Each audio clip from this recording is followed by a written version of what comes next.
మీ child డ్రైలీ brush చేస్తున్నాడు, అయినా ప్రతి చెకప్లో క్యావిటీస్ అని డెంటిస్ట్ చెప్తున్నారా?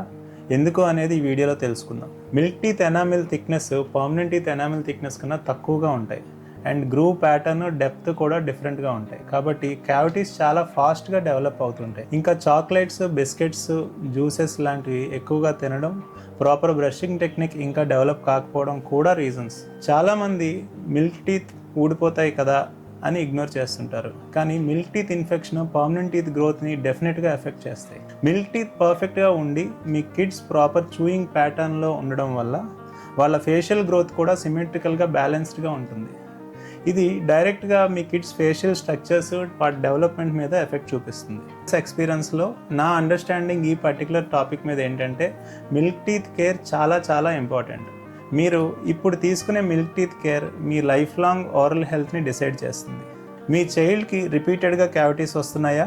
కామెంట్ సెక్షన్లో కామెంట్ చేయండి, లేదంటే దగ్గరలో ఉన్న డెంటిస్ట్ని కాంటాక్ట్ చేయండి.